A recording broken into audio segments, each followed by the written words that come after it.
Why don't my Aboriginal and or Torres Strait Islander patients attend regularly to their appointments, or if they do attend, they're late? Probably a few reasons, but I'll, from my observations, I guess, people have a lot to do. You know, it's not just your own life, unfortunately. Oftentimes, you know, community members are dealing with not just themselves and their own families, but extended families.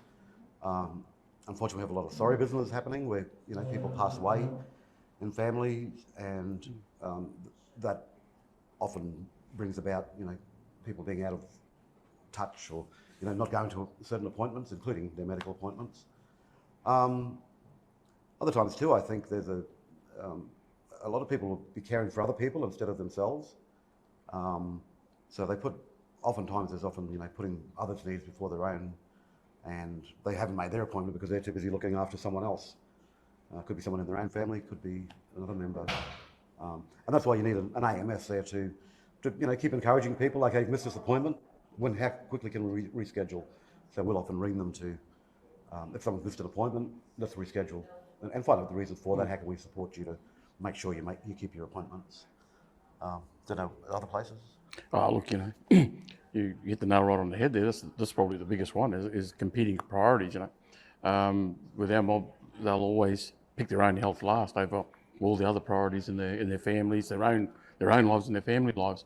But one thing I think too, that a lot of people are already, you know, so easily to forget, is that if it's a female, for instance, or even if it's a male, they could be going through domestic violence. Like, if they're going through domestic violence, of course they're not going to turn up to an appointment, you know. So that's why it's important that the doctors build that rapport to even ensure that these other factors aren't outplayed too when it comes to missing appointments and stuff. I can even drill right down to things like finances, you know. Don't have money for a bus or a Uber or a taxi, don't have money for phone call, for credit to call the AMS for a lift, you know. So, or, you know, they've given their last money away to family for something else. That's happened, I've seen plenty of times. Okay. Yeah, when addressing clients, yeah, you can see on referral when you make first contact, and they tend to show good attendance, and then for whatever reason they fall off.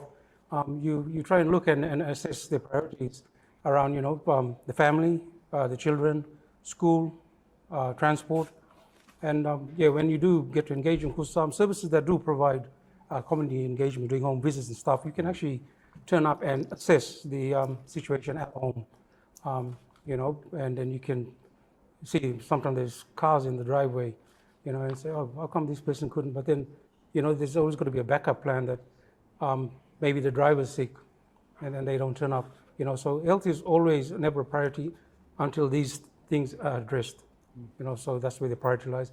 And the next time in consultation, you try and ask them to address what works for them, and you work around, because you work on their care plan and know their diagnosis, the seriousness of you need to attend these appointments, and that way you can get them back on track and address the issues. And as far as building that rapport too, and why they don't turn up, it helps.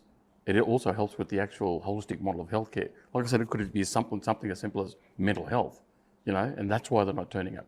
So if they're addressing the mental health or the you know, the family violence stuff or anything like that, it's why it's important for them to get to know them well, so that they can actually provide this holistic model of healthcare. So that's the benefit. That's the you know, associated benefit with, you know, building that rapport and connecting with that client. So one of the conversations we've actually had was clients coming to the service. Why not bring the services to the community? So we meet them in their space and their environment. And like I say, with self-care and handling some situations, it can't be done in the community, but at least attending their own visit actually can identify where they are failing to attend or being late.